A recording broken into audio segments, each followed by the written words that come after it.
Imagine $6,000 worth of designer jeans, high-end handbags, and baby clothes, snatched in broad daylight from stores like Ross, Marshalls, and Burlington. Two sisters, Carla and Genesee, smiled through every single heist, genuinely believing Florida was their personal buffet. They were wrong. The second those cold handcuffs clicked shut, a detective leaned in and delivered a truth that wiped the grins off their faces for good. You'll want to stick around, because this twist is something no retail thief ever sees coming. It's a story that proves the real consequences aren't always jail time or fines, but something far more devastating. Meet Carla Stephanie Soto, Aranita, and Genesee Michael Flores Reyes. These two weren't casual boosters. They were professionals. They rolled into Florida in a white Kia, its trunk packed with the tools of their trade. Custom-made, foil-lined bags to bypass electronic security gates and heavy-duty wire cutters for severing tags. For months, this dynamic duo zigzagged across the Sunshine State, from Jacksonville to Miami, leaving a trail of empty hangars and baffled store managers. Their targets were specific: infant onesies, Nike hoodies, and Michael Kors clutches. These weren't random grabs, but calculated hauls, scooped into oversized, foil-lined totes. Their total take climbed past $6,000, a figure that would make most honest folks gasp. On the drive back to their hideouts, they'd laugh, high-fiving over their scores.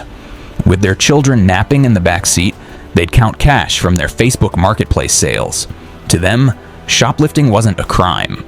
It was a lucrative mommy and me side hustle. Why bother with a 9-to-5 when clearance racks were free for the taking?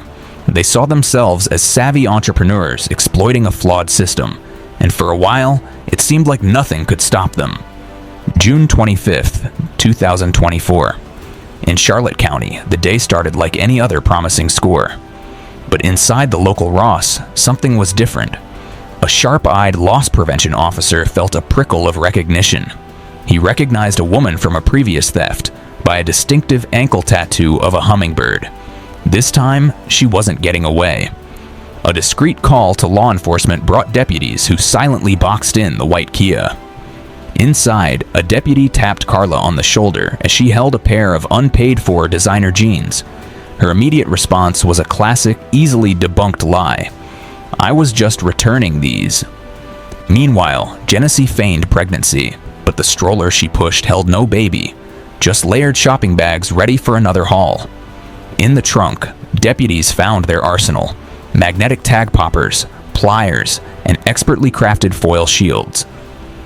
These were tools for organized theft. Here's the kicker. In Florida, simply possessing these theft avoidance tools is a felony.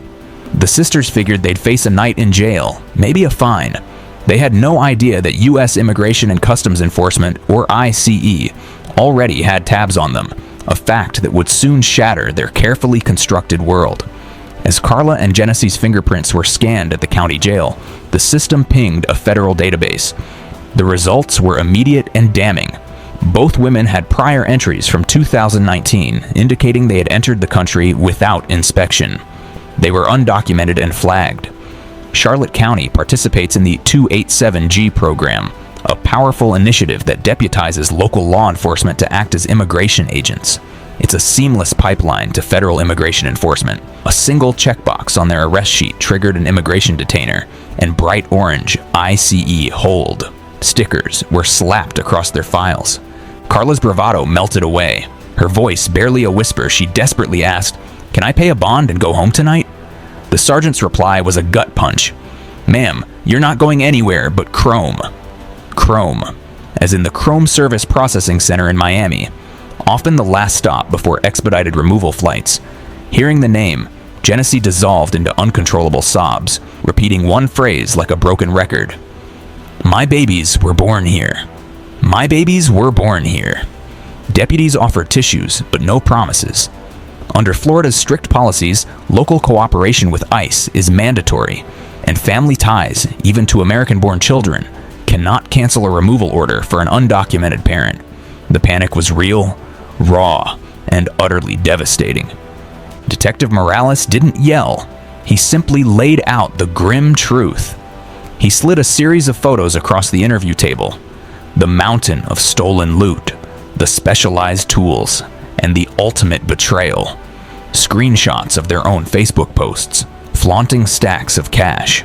It was irrefutable proof of their organized criminal enterprise. Then, Morales delivered the line that turns petty thieves into ghost white statues. Ladies, congratulations. You just shoplifted yourselves into a federal immigration violation. Tomorrow morning, ICE picks you up. No bond, no bail, no second chance. Their misdemeanor theft instantly became an aggravated felony under federal immigration law. Why? Because the value of the merchandise exceeded the $5,000 threshold and, crucially, involved organized equipment. The legal translation is brutal. Immediate deportation without a hearing and a 10-year bar on re-entry into the United States. No appeals, just a one-way ticket out. Carla's lips quivered as she clung to a desperate straw. "I'll just get a lawyer," she stammered. Morales simply shook his head. "You're outside due process once ICE assumes custody. You lose those rights." Next flight to San Salvador is Thursday. The full, terrifying scope of their situation finally hit them. This wasn't about fighting a few jail days. It was about fighting exile from the only country their children had ever known. Sheriff Bill Prummel, a key figure in Florida's immigration enforcement strategy and a member of the State Immigration Enforcement Council, later summed it up. "If you commit crime here, we will discover who you are and where you belong.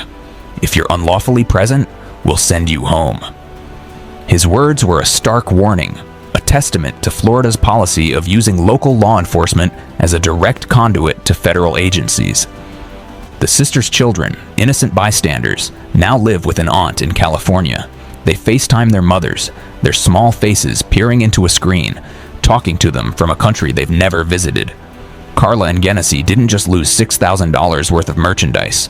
They lost 6,000 tomorrows with their own kids. They lost the chance to watch them grow up. And somewhere tonight, another shoplifter might be sliding foil into a purse, convinced the worst outcome is a night in jail. But tell that to the two moms who learned the hard way that in Florida, retail theft can deport you faster and more permanently than any judge's gavel. It's a chilling reminder that the consequences can shatter lives and families in ways no one anticipates. If this story stunned you, if it gave you a new perspective on what seems like a small crime, then please, tap that subscribe button for more true crime twists that Hollywood literally couldn't script. We're always diving into the unexpected consequences of seemingly simple choices. And hey, drop a comment below. What would you say to someone who genuinely thinks shoplifting is no big deal? What message do they need to hear? And seriously, share this with that friend who always loves a bargain. Just might keep them from paying the highest price of all.